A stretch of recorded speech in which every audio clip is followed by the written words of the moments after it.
Hello students, I am Vinita Srivastav, class 12th, Biology, chapter 5, that is Principle of Inheritance and Variation. I will start with the topic Chromosomal Theory of Inheritance. Students,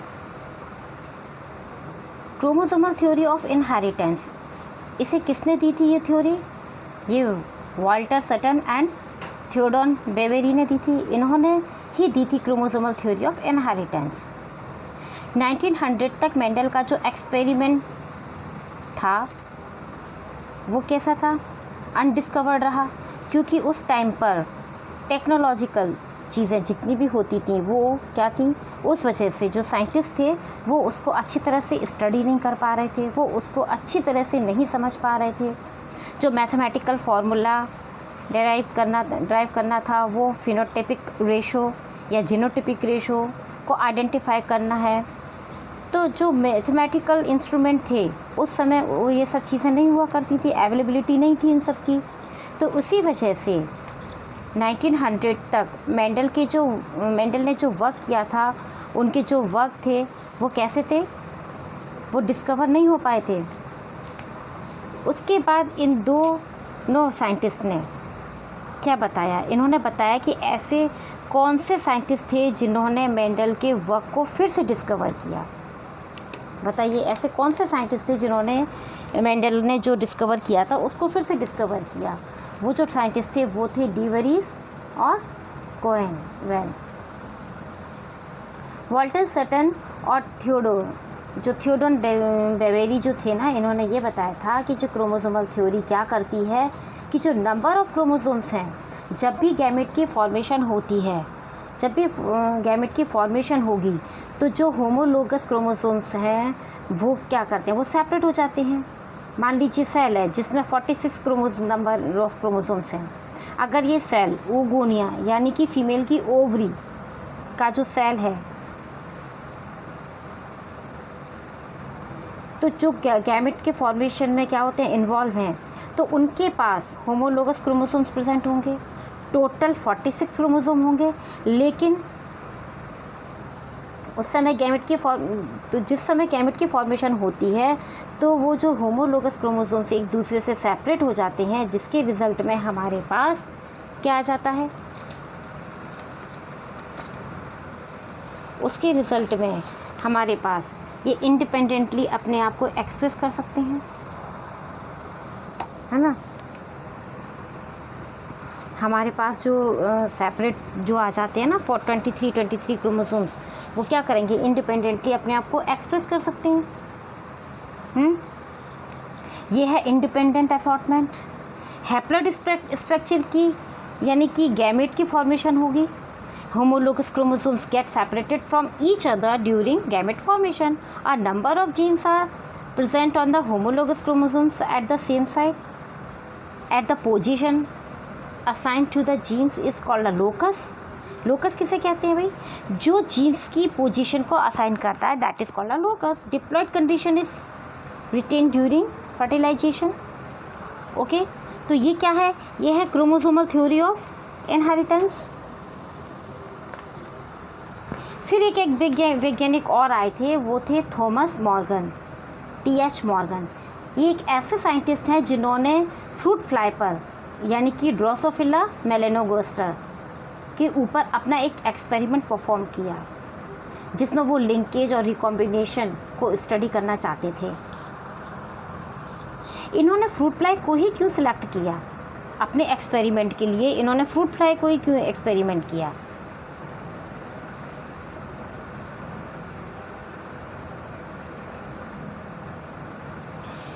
इन्होंने fruit fly को इसलिए select किया था क्योंकि fruit fly produce large number of offspring in single mating. Large number of variation, short life cycle, clear differentiation between male and female, easy to grow, handle in lab. Okay, so linkage and recombination.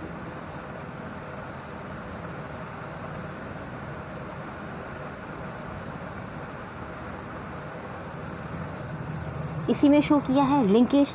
It is the physical association of the genes present outside the same chromosome.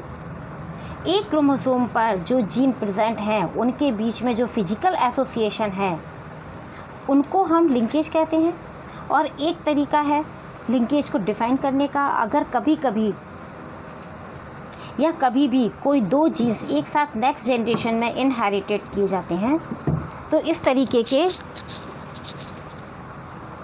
अगर एक ही साथ मतलब next generation में वो inherited किए जाते हैं तो इस तरह के एसोसिएशन होती है, जिस तरीके की जो एसोसिएशन होती है जीन्स की, उसको हम लिंकेज कहते हैं, राइट।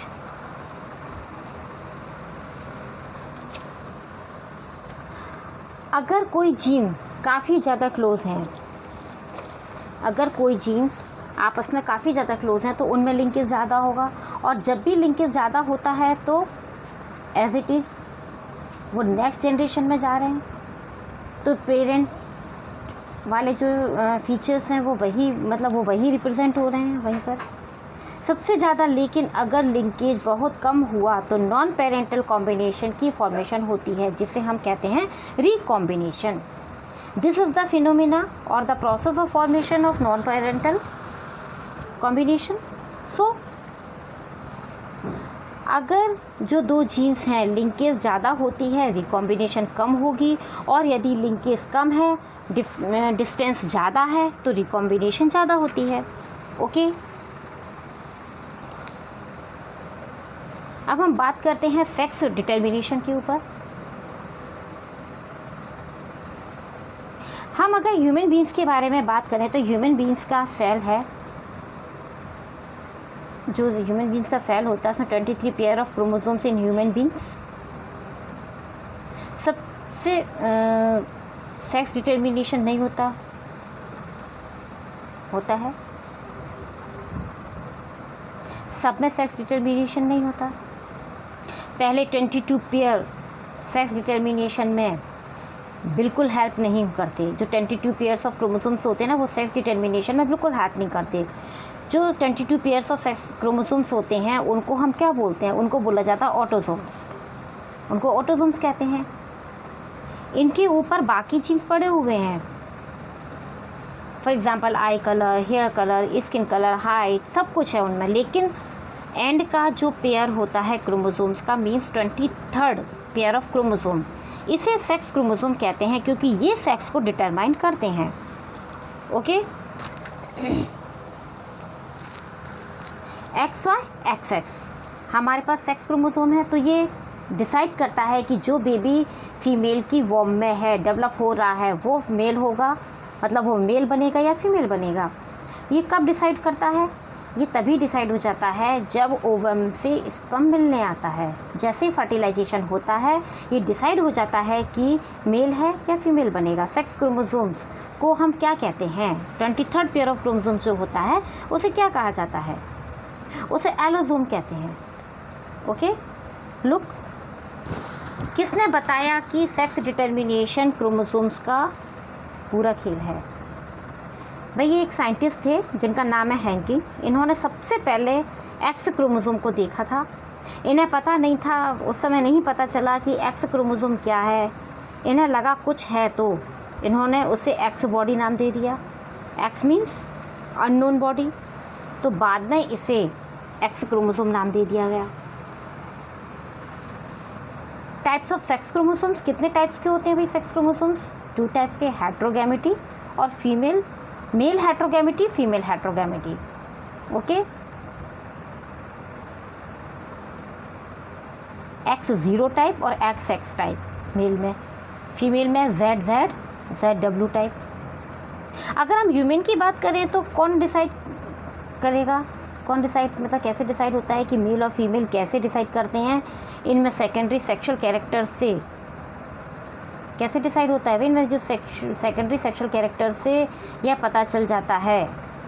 अगर क्रोमोसोम की बात करें तो पहले 22 पेयर सेम होते हैं, बट 23rd पेयर की बात करें तो मेल में XY और फीमेल में XX क्रोमोसोम होते हैं। जब ये गैमेट बनाते हैं तो X और Y, XX, X को सेपरेट कर लेते हैं, गैमेट अलग अलग हो जाते हैं, फिर उनकी क्रॉसिंग होती है। अगर XX से मिलता है तो गर्ल और एक्स वाई से मिलता है तो बॉय। ओके,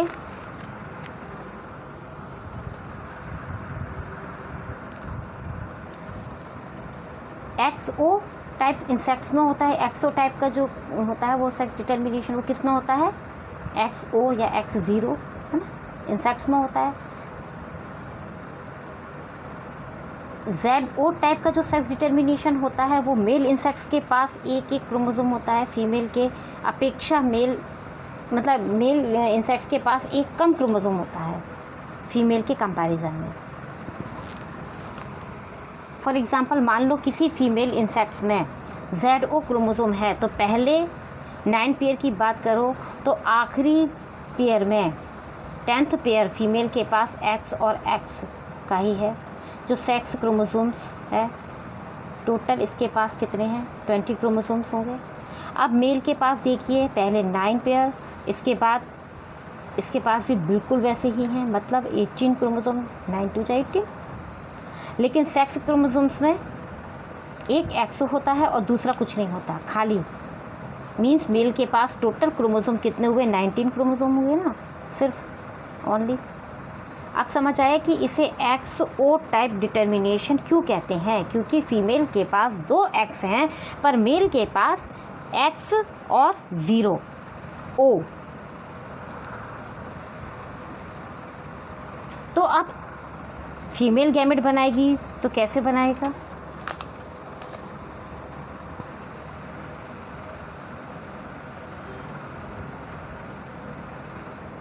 XX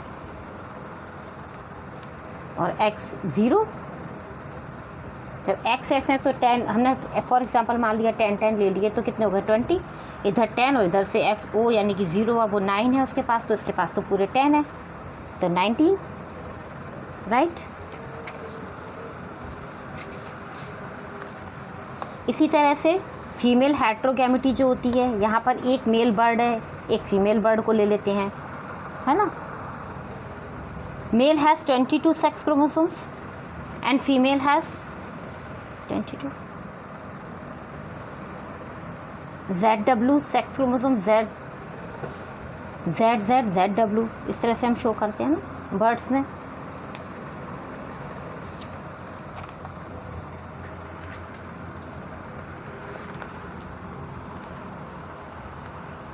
हैंकिंग ने जब स्पर्मेटोजेनेसिस को स्टडी किया, किसमें, इंसेक्ट्स में, इन इंसेक्ट्स स्पर्मेटोजेनेसिस वो पढ़ रहे थे, उन्होंने देखा इंसेक्ट्स को 2 प्रकार के स्पर्म बना रहा है इंसेक्ट, तो 50% X और 50% O समझ लो। उन्होंने देखा माइक्रोस्कोप में, देखा कि कुछ स्पर्म में एक्स्ट्रा स्ट्रक्चर है कुछ स्पर्म में नहीं है। तो एक्स्ट्रा स्ट्रक्चर जो है वो क्या था, वो X क्रोमोसोम है। ये तो आधे स्पर्म में आ रहा है, वो आधे स्पर्म में आ रहा था, आधे में तो आता ही नहीं है। ये उनको पता ही नहीं था कि ये X क्रोमोसोम है। उन्होंने कहा ये तो कोई X बॉडी है, unknown body.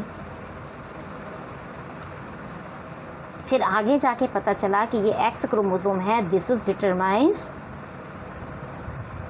Sex of the body, gender of the body, baby. Okay, तो ये क्या है, द हैंकिंग स्टोरी। इसमें एग्जाम्पल किसका दिया था उन्होंने, ग्रास हॉपर का।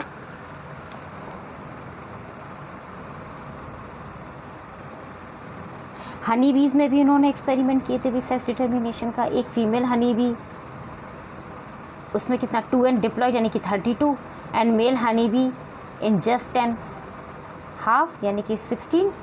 हनी बी में क्या होता है, एक क्वीन बी होती है, जब ये यंग होती है तो ये एक बार उड़ती है सेक्सुअल इंटरकोर्स करने के लिए। उस समय छत्ते के सारे इनके हाइव्स के जितने भी मेल्स होते हैं वो उनके पीछे उड़ते हैं। फीमेल के पास 32 यानी कि 2n क्रोमोसोम्स होते हैं, तो उसके गैमेट में मियोसिस होगी, 16 क्रोमोसोम्स आ जाएंगे। और मेल जो ड्रोन बोलते हैं उसे, मेल है, एन है उसके पास तो, और उसमें कितने हैं 16 क्रोमोसोम हैं। अगर ये म्यूसिस करेगा तो हाफ क्रोमोसोम्स रह जाएंगे। तो ये म्यूसिस नहीं करता है, इसमें माइटोसिस करता है। ये म्यूसिस से गैमेट बना है 16 है ना। तो जो ड्रोन है उसके पास पहले उस मतलब क्या होता है, उसके पास पहले पड़ जा, जो मेल ड्रोन उसके पास पहले चला जाता है वो अपने स्पर्म को उसके अंदर एंटर कर देता है। बहुत सारे मेल उड़ते हैं उसके पीछे पीछे। बाद में मेल को क्या होता है, वो जो क्वीन होती है वो उसको मार देती है और मेल वहीं मर जाता है। बाकी के सब मेल क्या करते हैं, वापस छत्ते पर चले जाते हैं। उनको कहते हैं वर्कर बीस। और जो वहाँ पर बहुत सारी फीमेल होती हैं वो उनको, जो मेल जो वापस जाते हैं उनको वहाँ एंटर करने से रोक देती हैं, एंटर नहीं करने देती हैं। क्वीन पूरी ज़िंदगी में सिर्फ एक ही बार मेटिंग करती है। कहने को तो क्वीन है लेकिन वो एक एक एग लेइंग जो मशीन है उसकी क्या होता है, ये अब अपना एक फीमेल गैमेट निकालेगी और एक मेल गैमेट निकालेगी, दोनों को फर्टिलाइज़ करेगी। तो 16 अपने 16 मेल के 32 जाइगोट बन जाएंगे। ये फीमेल बनेगी। अब डिपेंड करता है कि फीमेल क्वीन भी बन सकती है, ये वर्कर भी बन सकती है, लेकिन जब तक कि क्वीन है तब तक दूसरी क्वीन नहीं बन सकती है, क्योंकि क्वीन एंटी सब्सटेंस छिड़कती है ताकि फीमेल लार्वा जो लार्वा है वो क्वीन में नहीं डेवलप होता।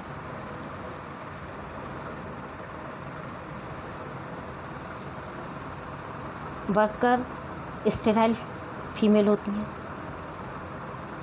इनके पास स्ट्रक्चर नहीं होते हैं। जब क्वीन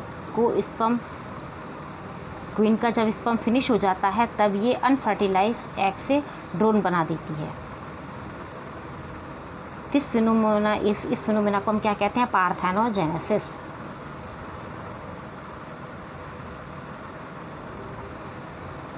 ओके, अब बात करते हैं म्यूटेशन की। देखिए, जैसे ही कोई डीएनए का या जीन का सीक्वेंस है, अगर वो sequence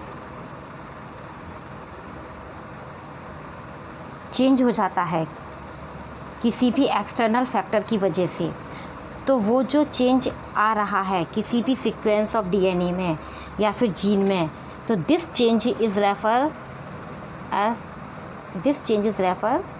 to as a mutation.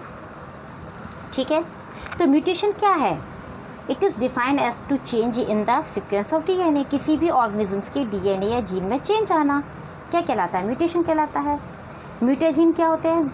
Mutation causing factors, those factor that cause mutation in the organism. Example nicotine है, यूवी रेज है। Okay, point mutation, the change in a single base pair. अगर एक single base pair में change आता है तो वो point mutation कहलाता है। Example sickle cell anaemia. Frame shift mutation भी होता है।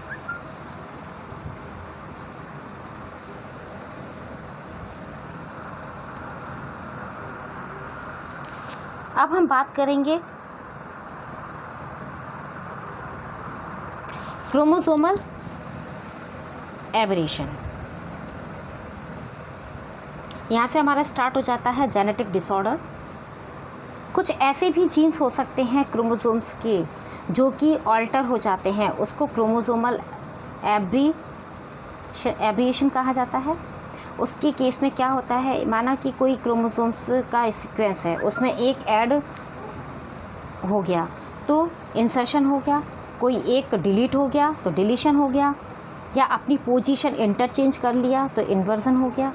ओके, इसे हम क्या कहते हैं? क्रोमोसोमल एब्रिएशन।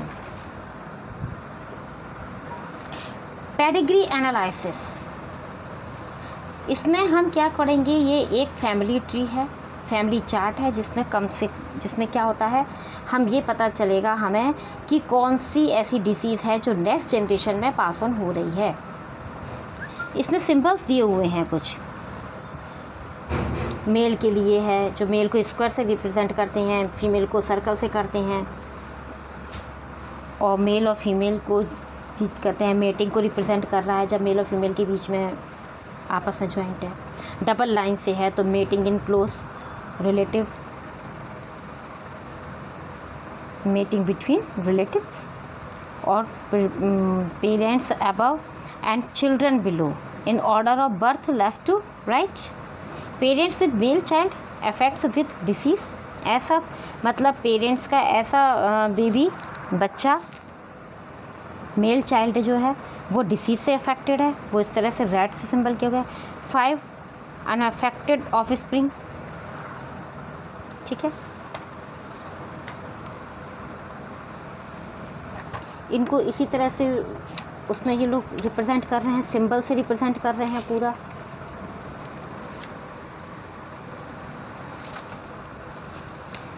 सेक्स क्रोमोसोम XY है, लेकिन Y contain the minimum number of genes. तो जनरल मैं सेक्स लिंक्ड डिसीज़ के बारे में बात कर रही हूँ, तो I am talking about X chromosomes, ना कि Y, क्योंकि X क्रोमोसोम पर मिनिमम जीन्स प्रेजेंट होते हैं। Dominant, recessive. डोमिनेंट आप जानते हैं क्या होता है, no generation gap, recessive generation gap आ जाता है ना। ऐसी डिसीज़ जो कि अपने आप को पूरी तरह से जनरेशन में एक्सप्रेस करती है उसे डोमिनेंट डिसीज़ कहलाती है वो। लेकिन अगर ऐसी बीमारी जिसमें जनरेशन स्किप हो जाती है उसे रेसेसिव डिसीज़ कहते हैं, मतलब एक जनरेशन में दूसरे उस आगे वाली जनरेशन में नहीं होगी वो बीमारी। ऑटोसोमल और सेक्स लिंक्ड में कैसे आप डिफ्रेंशिएट करेंगे? जो ऑटोसोमल डिसीज़ होती हैं वो 50-50% चांसेस हैं कि लड़का या लड़की दोनों में जाएगी, है ना।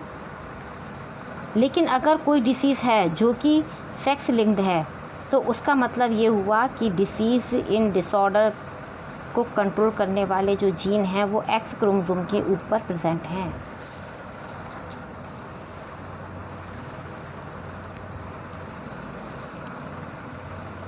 ओके, अब X क्रोमोसोम के ऊपर प्रेजेंट है, ये हमने इसमें देखा कि जो सेक्स क्रोमोसोम थे उन्हीं में ये बता रहे थे बीमारी का पूरा, है ना। अब बात आती है डिसीज़ की।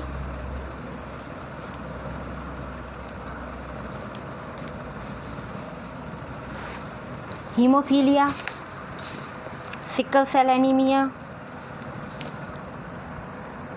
This sex-linked recessive disease which shows its transmission from unaffected carrier female to some of the male progeny has been widely studied. In this disease, a single protein that is a part of the cascade of proteins involved in the clotting of blood is affected. Due to this, in an affected individuals, a simple cut will result in non-stop bleeding. देखिए, जो sickle cell, जो haemophilia जो disease होती है, इसमें क्या होता है, ये एक ऐसी डिसीज़ होती है, ये भी आपकी जनरेशन टू जनरेशन जाती है ना। क्वीन विक्टोरिया, जो क्वीन विक्टोरिया की जो फैमिली है ना, उनमें ये बीमारी है। जो क्वीन विक्टोरिया है वही, वो क्या है, ये कैरियर हैं। She was a carrier of the disease. कौन सी डिसीज़? हीमोफीलिया। इसमें क्या होता है, अगर आपको सिंगल कट भी लग जाता है तो वहाँ से ब्लीडिंग स्टार्ट हो जाती है, नॉन स्टॉप ब्लीडिंग होती है। द हेट्रोजाइगस फीमेल जो कैरियर है for haemophilia may transmit the disease to the son. The possibility of a female becoming a haemophilic is extremely rare. ये केवल मेल में ही जा सकती है, ये फीमेल में बहुत ही कम जाती है, बहुत ही कम चांसेस होते हैं। Because mother of such a female has to be at least carrier, क्योंकि फीमेल ही सी कैरियर है। And the father should be haemophilic unviable in the later stage of life. अब बात करती हूँ सिकल सेल एनीमिया। ये क्या होता है? This is an autosome linked recessive trait.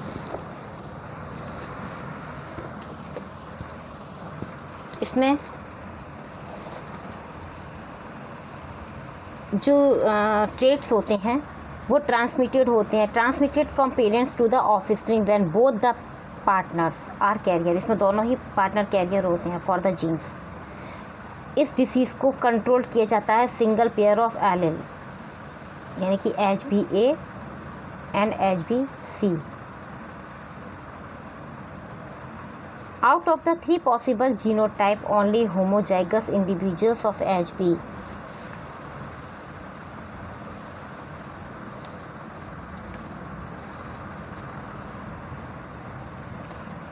show the disease phenotype. Heterozygous individuals appear apparently unaffected, but they are carrier of the disease, as there is 50% probability of transmission of the mutant gene to the progeny. 50% chance होते हैं इसमें mutant genes progeny में जाने के.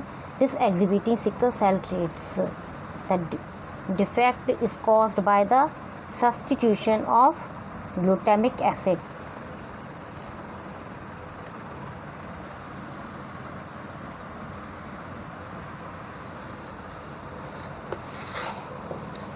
इसी तरह से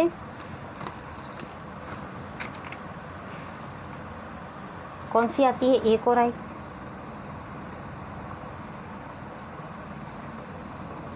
फिनाइलकेटोनूरिया. फिनाइलकेटोनूरिया क्या है भाई? This in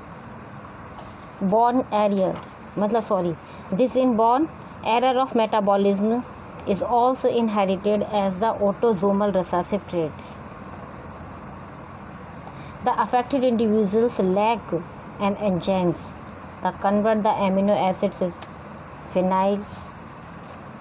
phenylalanine into tyrosine.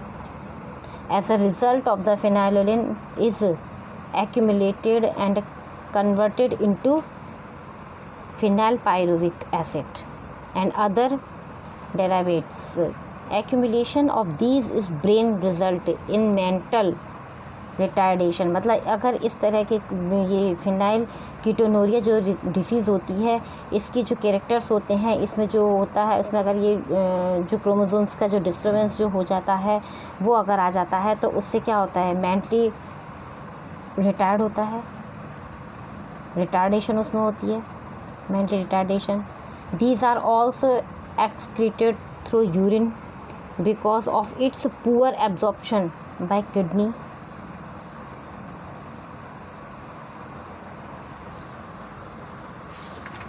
Okay.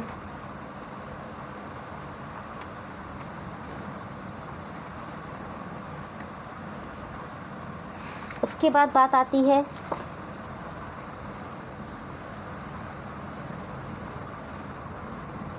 कि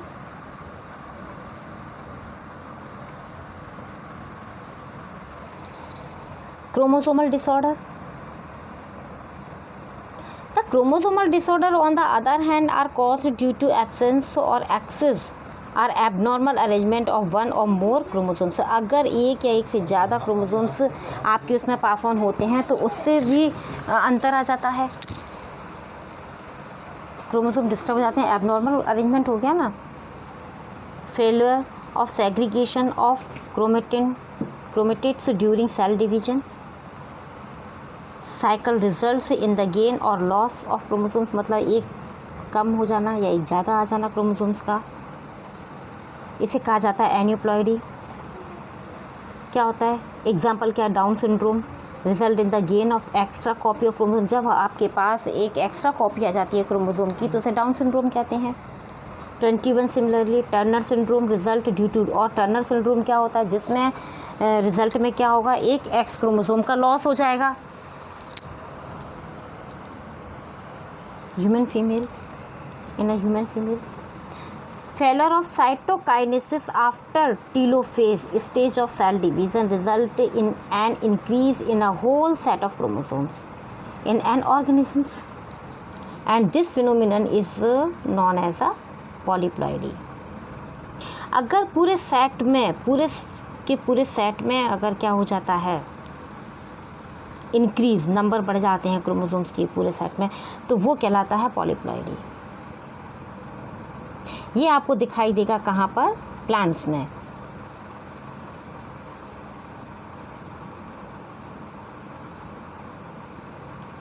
okay. The total number of chromosomes in a normal human cell is 46, you know, 23 pairs में होते हैं. Out of these 22 pair are autosomes and 1 pair of chromosomes are sex chromosomes, sometimes though rarely. Either an additional copy of chromosomes may be included in an individual or an individual may lack one or any one pair of chromosomes. अगर उसमें एक जुड़ जाता है या उसमें एक कम हो जाता है किसी भी पेयर के क्रोमोसोम्स, वैसे 21st वाले क्रोमोसोम पर ही चेंजेस आते हैं. These situations are known as trisomy. जब आपके 2 से एक भी अगर नंबर ऑफ क्रोमोसोम्स उसमें ऐड हो जाता है, जैसे 2 पेयर में होते हैं, अगर आपको 3 दिखाई देते हैं तो ट्राइमोसोमी कहते हैं उसे, और monosomy of a chromosome respectively. Such a situations leads to very serious consequences in the individual. Down syndrome, Turner syndrome, Klinefelter syndrome are common example of chromosomal disorder. Down syndrome क्या है? The case of these genetic disorder is the presence of an additional copy of the chromosome number 21. 21st वाले पर अगर एक और copy आकर add हो जाती है क्रोमोसोम की, जिसे हम कहते हैं trisomy. This disorder was first described bye Langdon down. इसे लैंगडन डाउन ने सबसे पहले किया था, 1866 में डिस्क्राइब किया था. इसे कहा जाता है डाउन सिंड्रोम, इस तरह से होने वाली बीमारी को, डिसीज़ को. इसमें क्या होता है, जो आप इसके फीचर्स क्या होते हैं इस डिसीज़ के? The affected individuals is short statured with small round head, furrowed tongue and partially open mouth. palm is broad with characteristic palm crease. Physical, psychomotor and mental development is retarded. Klinefelter syndrome जो होती है वो क्या होती है? This genetic order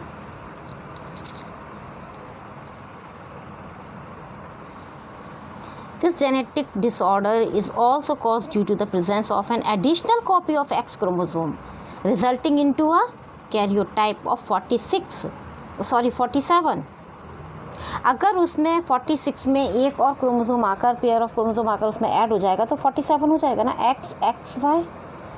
Such an individual has overall masculine development, however the feminine development of breast. मतलब क्या होता है कि इसमें जो बॉय होता है उसमें कुछ फीमेल के कैरेक्टर ऐड हो जाते हैं, है ना.